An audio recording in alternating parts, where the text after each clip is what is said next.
بسم اللہ الرحمن الرحیم۔ حضرت جابر رضی اللہ عنہ سے روایت ہے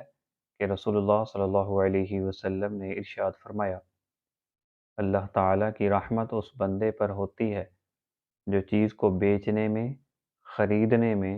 اور اپنے حق کا تقاضا کرنے اور وصول کرنے میں نرم اور فراخ دل ہو۔ حضرت حذیفہ رضی اللہ عنہ سے روایت ہے کہ رسول اللہ صلی اللہ علیہ وسلم نے بیان فرمایا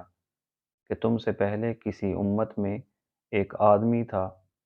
جب موت کا فرشتہ اس کی روح قبض کرنے آیا اور روح قبض کرنے کے بعد وہ اس دنیا سے دوسرے عالم کی طرف منتقل ہو گیا تو اس سے پوچھا گیا کہ تو نے دنیا میں کوئی نیک عمل کیا تھا جو تیرے لیے وسیلہ نجات بن سکے؟ اس نے عرض کیا کہ میرے علم میں میرا کوئی ایسا عمل نہیں ہے۔ اس سے کہا گیا کہ اپنی زندگی پر نظر ڈال اور غور کر۔ اس نے پھر عرض کیا کہ میرے علم میں میرا ایسا کوئی عمل اور کوئی چیز نہیں، سوائے اس کے کہ میں لوگوں کے ساتھ کاروبار اور خرید و فروخت کیا کرتا تھا تو میرا رویہ ان کے ساتھ درگزر اور احسان والا ہوتا تھا۔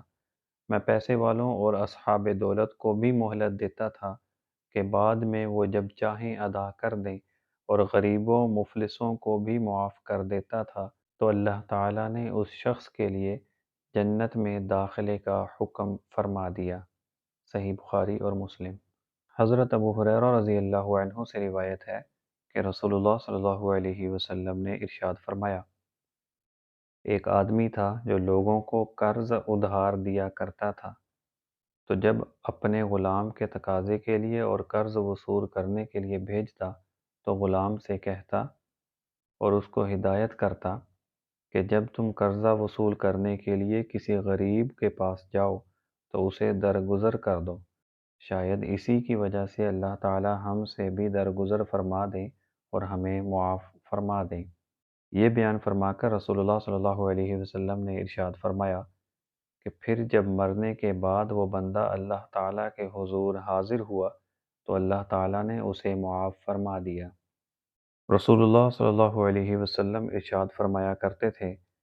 کہ جس بندے نے کسی غریب تنگ دست کو مہلت دی یا اپنا مطالبہ کل یا اس کا جز